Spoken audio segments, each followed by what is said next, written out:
that those who founded our country knew that freedom would be secure only if each generation fought to renew and enlarge its meaning. Now, our generation of Americans has been called on to continue the unending search for justice within our own borders. We hold these truths to be self-evident that all men are created equal. Yet millions are being deprived of those blessings. Now let's make this final. And with that, the Texas elections bill that has made headlines for the last several months is officially law. The new law will make it harder for the elderly, disabled, and people in urban communities to vote. Legislative measures limiting ballot access are now moving through 47 state houses right now. The court took up 2 restrictions in Arizona. Both made it harder for minorities to vote. Election law experts say the court now leaves few legal weapons to challenge new voting restrictions recently passed in nearly 20 states. The John Lewis Voting Rights Advancement Act is about Congress finally doing its job. The best way that we can live up to the legacy of John Lewis is to remember that he fought for every American to have the equal right to vote. We all know that this is not a Democratic or Republican issue. It is an American one. And I will fight until the death to make sure every citizen has that right to vote. If not us, then who? If not now, then when? The arc of the world universe is so long, but it bends toward justice. It is deadly wrong to deny any of your fellow Americans the right to vote in this country. Our work is not finished. The assault on our Capitol on January 6th last year is a day that should live in infamy in the minds of every American. The insurrection was a direct assault on our democracy and an attempted coup. The global collapse of democracy has invaded America, and it's up to us to fight for democracy and the American way of life, lest we lose our freedoms and our right to vote. We must never let our country be overthrown and ruled by a dictator. January 6th was a violent and deadly attack against all Americans, against our country, our democracy, and our freedom as voters to choose the leaders that represent us so that we can have a government of, by, and for the people. The attacks continue. 1 year later, the same faction that attacked our country on January 6th is hard at work silencing our voices by restricting our freedom to vote, attacking fair voting districts, and quietly preparing future attempts to sabotage free and fair elections, and with it, our democracy. So this January 6th, exactly 1 year later, Americans across race, place, party, and background are holding candlelight vigils and voter actions to urge Congress and the president to pass federal legislation to protect our right to vote and our democracy. The US Senate and President Biden must do whatever is necessary to pass the Freedom to Vote Act, the Protecting Our Democracy Act, the John Lewis Voting Rights Advancement Act, and DC statehood.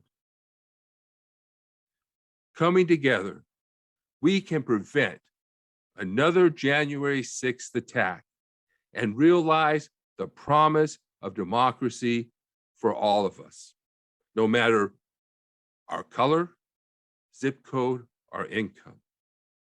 So we all have an equal say in the decisions that shape our daily lives and futures.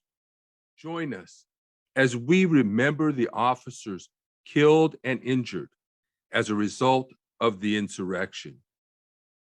Come to make sure it never happens again.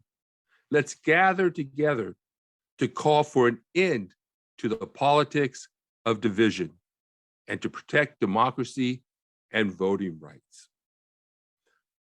I will be holding a candlelight vigil in Whittier, California at City Hall at 6 p.m. Our featured speaker is United States Representative Linda Sanchez. If you're in the East Los Angeles County area or nearby, come by on Thursday, January 6th at 6 to remember the insurrection and the officers who lost their lives and the damage that was done to our nation. We will meet in front of City Hall in Whittier, California, for a candlelight vigil and to remember those who died and were injured defending our capital and our nation. And if you're not in Whittier, go to jan6unityday.org to find an event near you or even to host one in your town or community. That's jan6unityday.org. It's so important that we defend our democracy and remember the insurrection for what it was, an attack on democracy, so that we can make sure that it never happens again.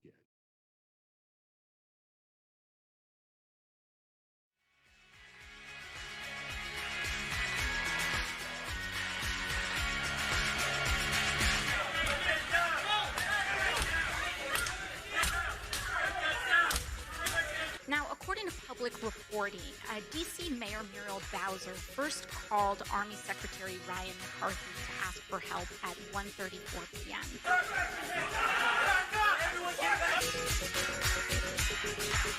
It looks now like the Capitol Police... Yeah, Pete, let me break away from you a second because things are happening very quickly.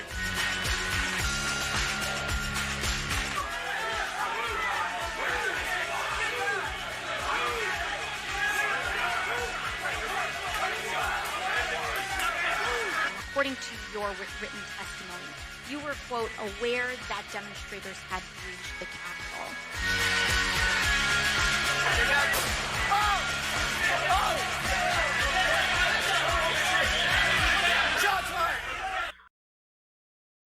It's worse than we thought. Not only is the right caught up in blatantly false propaganda about the election and other weird and bizarre conspiracy theories, the left is also under the influence of false propaganda. Not only is the far right little more than a nationalistic cult, we too are engaged in cult-like behavior and thinking. Not only do many white people harbor unconscious bigotry, while some are outright racist, we too harbor unconscious bias and hatred. It's not just conservatives and progressives who are deluded. There's false propaganda for moderates and independents too. We all believe false things. Now, I know what you're saying. Everyone here thinks they're right.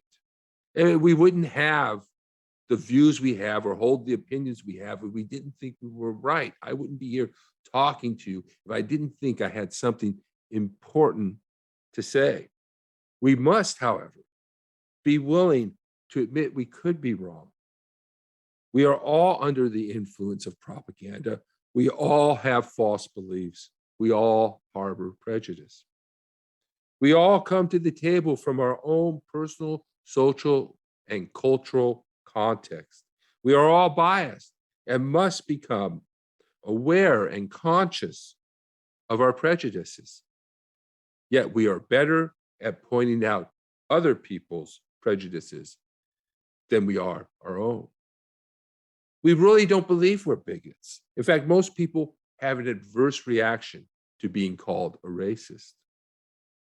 Some respond that it's the system that's racist, not individuals.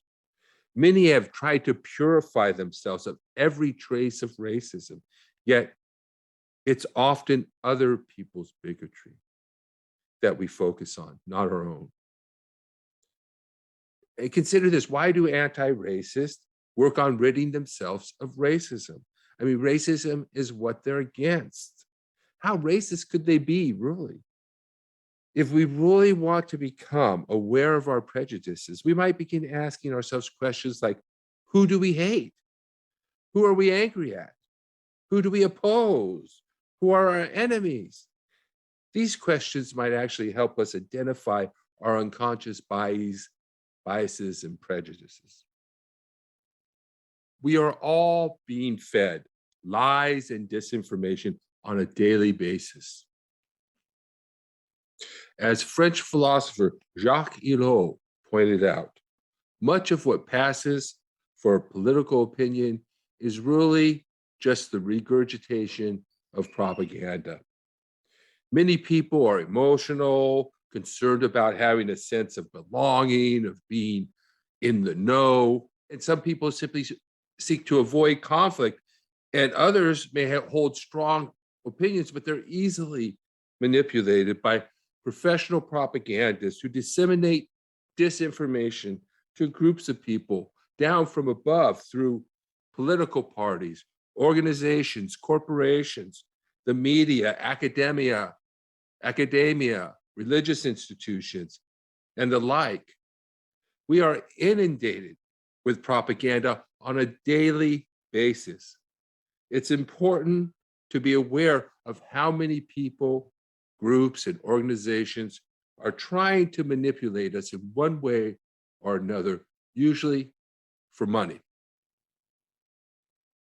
Okay, so a few basics about propaganda.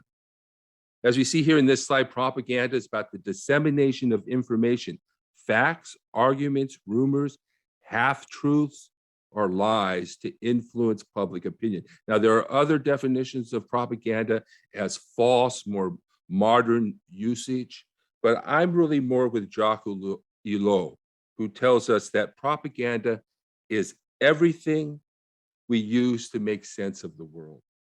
It includes things like advertising, messaging, public relations, and the narrative that everybody's talking so much about. So propaganda influences people's attitudes, opinions, and behavior. And what this means is that propaganda consists of many things, including media, books, news, entertainment, even clothing can be used as propaganda. So many people don't want me to tell you about propaganda. They don't want you to know about propaganda because they want to keep using it on you.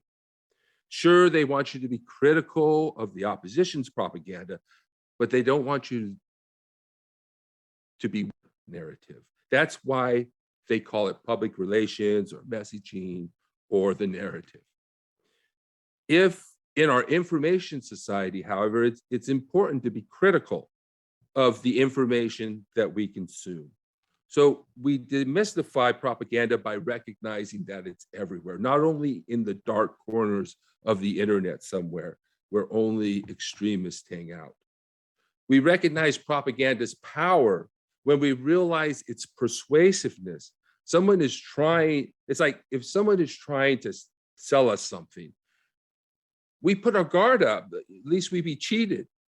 And this is how we need to think about political messaging. Someone is trying to sell us something.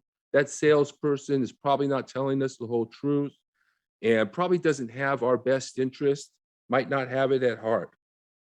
So buyers, beware. So I've divided this presentation into 3 sections. Basically, we're going to begin with messaging for moderates and conservatives, followed by some brainstorming and discussion in there. Then we'll talk about leftist messaging to avoid when talking to moderates and conservatives. And All of this should lead us to a discussion of the Democrats' messaging problem, if there is one, and the wokeness debate on the left.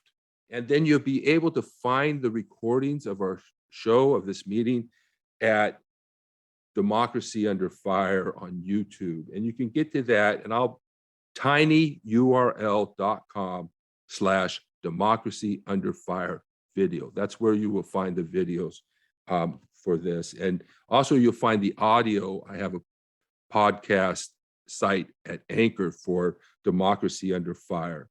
Let's go to messaging for moderates and conservatives. And it's really quite easy to create messaging to reach out to moderates and conservatives. The first step is to find common values, our points of agreements. So what are some points of agreement and common values that we share with moderates and conservatives? So one thing we share in common is we all want to protect our families.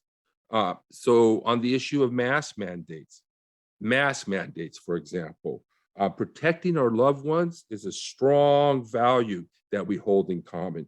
And we get the vaccine and wear masks to protect our loved ones and our fellow Americans. People need to come to realize how much Trump put people's lives at risk. The truth that Trump and his cohorts, they didn't care whether we lived or died. And this has to sink into people. They have to realize and recognize that Trump and his allies truly don't care whether we live or die. And I believe it's my patriotic duty to protect my family and my fellow Americans from a deadly disease. I mean, if we were being assaulted or attacked with poisonous gas by another country or by somebody, terrorist, domestic terrorist, we would tell people to wear gas masks. The fact that someone feels their rights are being abridged or their life endangered by getting a vaccination or wearing a mask only makes it a more heroic and patriotic act to do so. So I feel it's my patriotic duty to get vaccinated and to wear a mask. So, why is it important to you? And remember, narcissists love to be praised. So don't be afraid to use their terms. They do it to us. They use our propaganda and turn it around. Trump, for example, took Bernie's "the system is rigged" and used it against us. So don't be afraid to do that. And even if it just means agreeing on that things are crazy right now. And when they say, and I deal with my brother this mostly, when they say things are crazy, they're talking about the crazy propaganda they're all buying and they're all believing. So one way that I've sort of thought to deal with this is to say, yeah, it's unreal. It's really unreal what's happening. And people are believing crazy things. And there are real threats out there, and the division is one of them. So it's the division that is fueling the rise of authoritarianism. One writer described it this way. He said that politicians, they use chaos as a ladder, meaning that corrupt politicians use lies and confusion to take power. So we can agree that it's important to overcome all this divisiveness and come to understand one another. In fact, it may be time for us to move away from the extremes on both the right and the left. For example, people are frustrated with all the division and all the progress. I see my brother, for example, returning to things that he was interested in before Trump came along, before all this propaganda, and that's a good sign. And just talk about, talk about other things is helpful too. So we begin with shared values. This means anchoring ourselves in American values, such as family, duty, loyalty, and patriotism.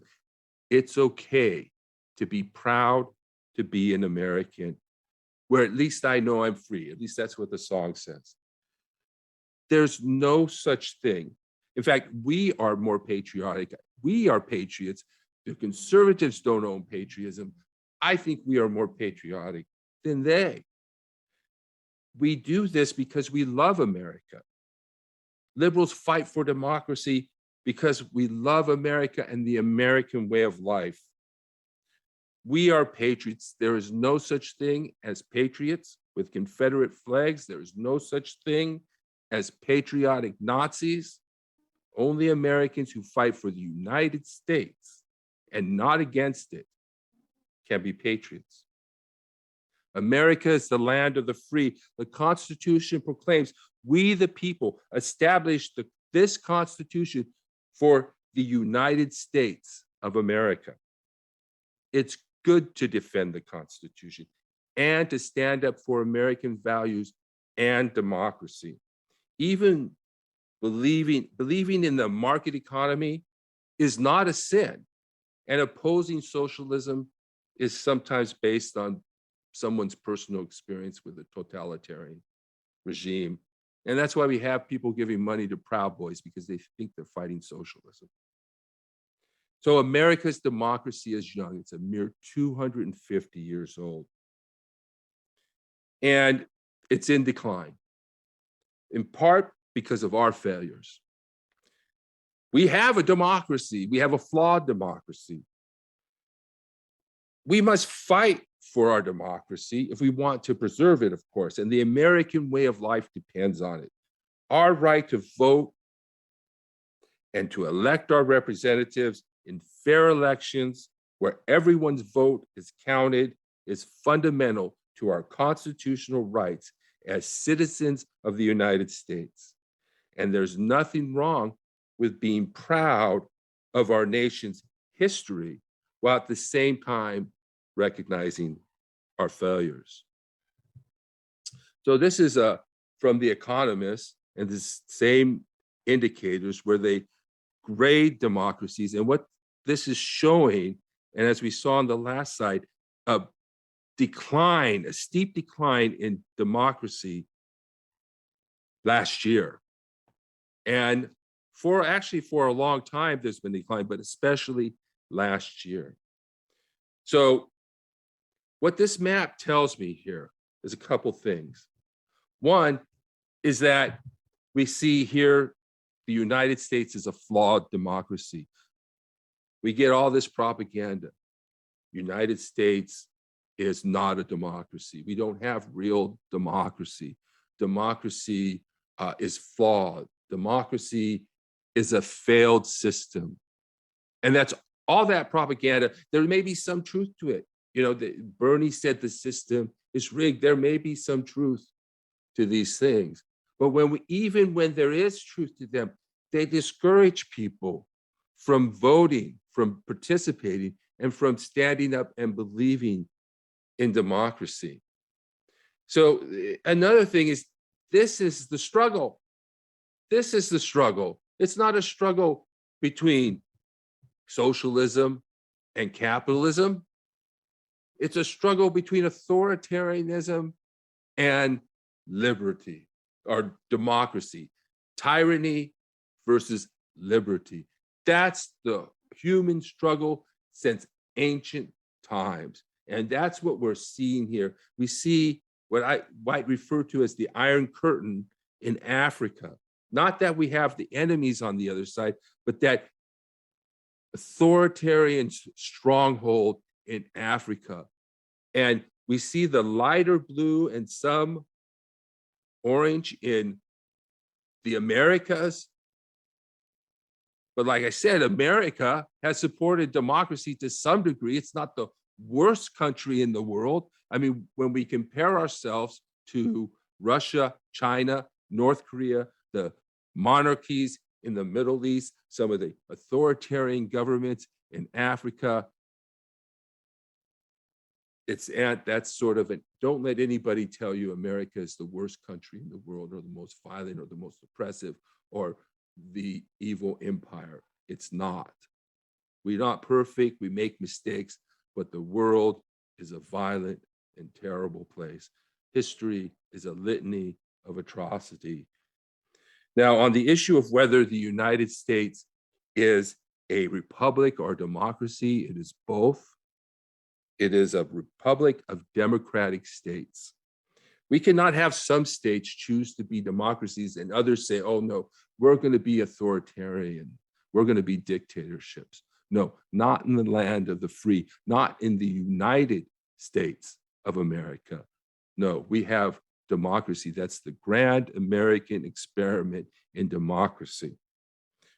America is the land of the free.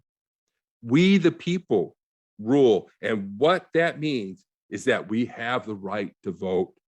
When we vote, we have a democracy. When we vote for people to represent us, we have a representative democracy. This is the American way, the grand experiment in democracy. To be an American is to be free.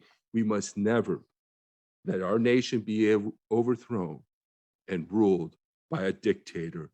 America is and must remain a beacon of freedom and democracy for all the world. Now, I hear what you're saying now, okay? America is not a perfect beacon of democracy.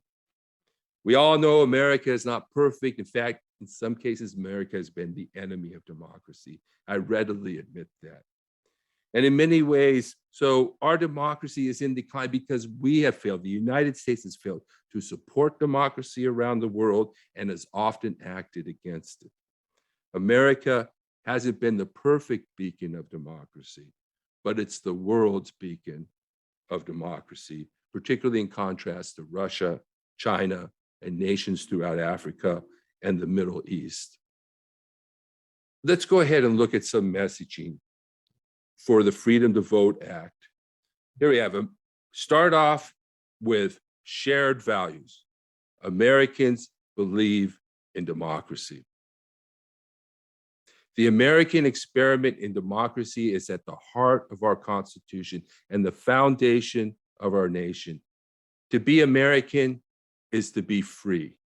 We must never allow our republic to be overthrown and replaced with a dictatorship. We must pass the Freedom to Vote Act to protect our democracy. The Freedom to Vote Act is a bill everyone should support.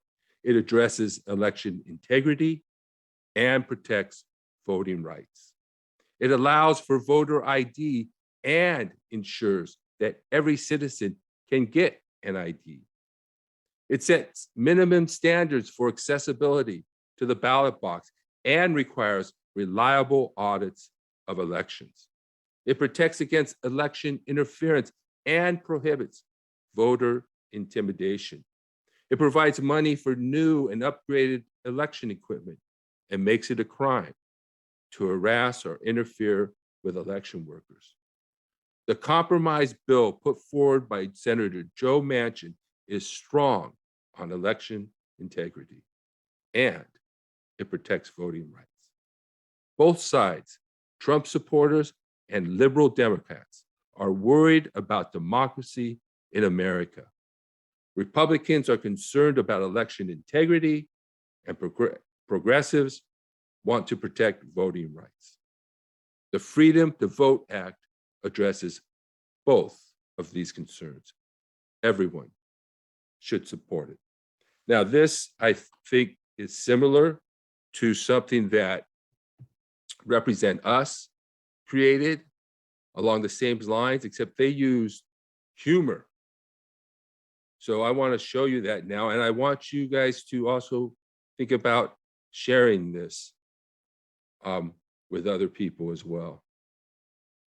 So here's the website. You can also find it on YouTube. Is your democracy flaccid?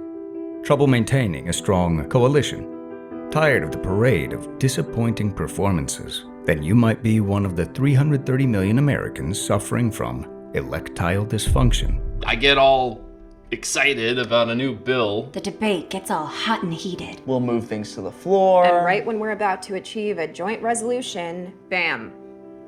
total government shutdown. Premature capitulation. I don't know. Every time I get an election, I think maybe this time will be different. Filibustering just doesn't make me feel good anymore. It's embarrassing, okay? Fortunately, there's the Freedom to Vote Act. The Freedom to Vote Act? What's the Freedom to Vote Act? The Freedom to Vote Act, what does that mean? The Freedom to Vote Act ends your tired, sagging, floppy relationship with politics by making Election Day a holiday across the country, banning gerrymandering, expanding voter access, increasing integrity, blocking foreign interference, empowering everyday citizens, and healing our democracy. Now my election is rock solid, and it works everywhere. Oh, it works everywhere. And it's safe. It used to take me forever to find the location. To vote. But with the FTVA, we have all day to get to the polls. And it only takes 2 minutes. Which I prefer, honestly. She really does. The Freedom to Vote Act is only for democracies healthy enough for electoral activity. Talk to your representative if you are experiencing greased palms, lined pockets, dictators, neo-fascists, or other pre-existing conditions, as you may not be healthy enough for the FTVA. Passing FTVA may cause an increase in being heard, power, a full expression of your inalienable rights, representation, and a rare federal condition called accountability. If you experience voting lines that last over 4 hours, call your senator, as they have not passed the FTVA. Talk to your senator about the Freedom to Vote Act and demand safer and more satisfying elections today.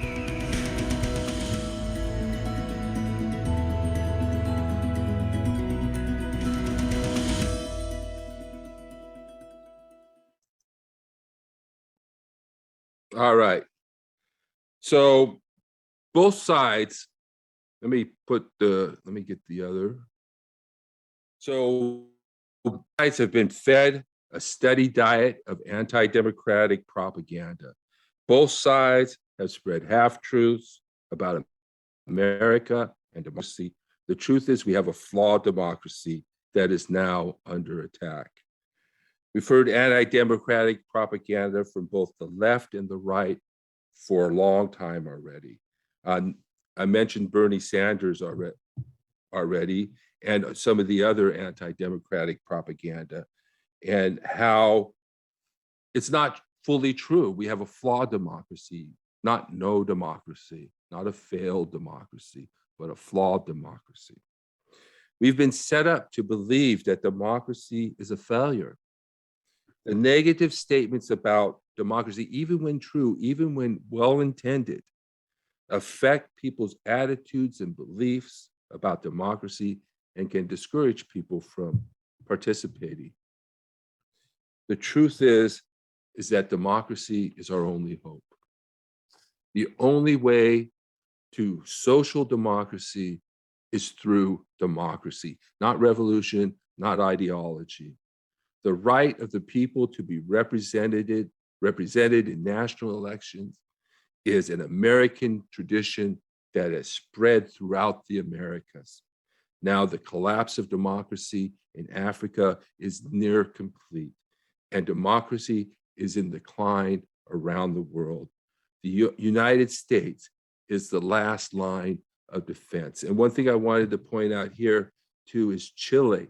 Full democracy, even after Pinochet, even after we overthrew the democratic elected government of Allende and installed a military dictator, Chile was able to come back and establish a full democracy. But even now, Chile has a problem with right-wing authoritarian government elections. They're getting the wave of authoritarianism that has swept across the world is coming to Chile a little late, but it's getting there. So even Chile now is being threatened. So we need to fight to protect our right to vote, and the struggle, the central struggle of humankind is the struggle between democratic forms of government and authoritarian forms of government. The struggle in this nation is for control over the richest and most powerful nation in the world. We are the last line of defense in the struggle for human freedom. The failure of democracy in the United States will have devastating consequences for democracy around the globe. We may be coming to the end of an era of human freedom. The collapse of our political systems into tyranny may be the inevitable result of United States and Europe's failure to fully support democratic freedoms around the world. And of course, the rise of climate change is exacerbating the problem as well. So the whole situation has been a long time in coming, and we've been under the influence of propaganda for a long time. Here are some things that I think we need to do. One, we need to speak the truth about the insurrection. We need to keep hitting them with the investigation and what happened on January 6th. I don't think they like that very much, and some of the more extreme members may just walk out, but January 6th is a day that must live in infamy. We must keep it, and the work of the select committee in the public eye, and we must not let them whitewash it. We must focus on democracy as the central shared value. We do this first because democracy and the right of the people to representation is the central struggle of humanity. Americans may not agree about issues of race, ideology, and religion, but they can agree on freedom, democracy, and the right of every citizen to vote. And remember those three things: race, religion, ideology. That's what they're targeting. That's the emotional hooks. Every year, we have a fight, every election, over race, religion, and ideology, and we're on the road to another battle. Both sides, Trump supporters and progressives, think they can win a battle over race and religion, and I think the progressives are wrong about that. Both sides should agree that our democracy, or both sides do agree that our democracy and our right to vote is sacred. But conservatives use this to try and say things like sacred is to justify limiting access to it, protecting it, limiting access. But we need to remind people that it's sacred because it's inalienable. It cannot be taken away. It's sacred because every human being has that right. God, in my opinion, as a Christian, God granted humanity the right to rule itself when he said, take dominion. The right to rule ourselves is a fundamental and sacred right. So the right of every American to be represented in Congress and in state and local governments across this land is an inalienable right that must be protected and cannot be taken away. And another thing we need to recognize, these are the pillars of power that hold up any regime. And we had trainings on this before the election, actually, because everybody was worried that Trump would overthrow the democracy, and then we would need to get the whole country involved to fight against this dictatorship. If he had been successful on January 6th or at any other point along the way, or if he's successful in the future, we're still going to need these institutions on our side. We're still going to need these institutions to support us. We're still going to need the bulk of America coming out and supporting us. Democracy cannot survive a divided country, as Lincoln said. A nation divided against itself will fall. So, and then look at these groups: military, business, religion, media. We have a lot of work to do. We've got a lot of anti-business feeling and probably a lot of anti-religious sentiment. Yeah, obviously the military is not very popular with us. So, but we're still going to need to bring out middle America. We're still going to need to bring out the bulk of America. And we're still going to need these institutions to support us.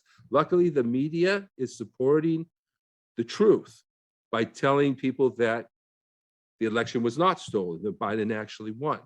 And that's important. So we still are going to need these groups. Anti-democratic forces in the Senate continue to attack voting rights, blocking two critical pieces of legislation. At the state level, 33 new laws now make it harder for Americans to vote, particularly marginalized voters and voters of color. The midterms are looming, and the right continues to spread the big lie of voter fraud in an attempt to sabotage our elections. Don't be deterred. Your vote matters. It decides who will represent us in Congress, but also who is sitting on the Supreme Court. Congress must act now to protect our democracy so all voters are guaranteed access to the ballot. Democracy only works when we tell our elected officials our thoughts. You can call your senators and representatives through the Congressional Switchboard at 202-224-3121. Find out more about the John Lewis Voting Rights Act and the Freedom to Vote Act at brennancenter.org.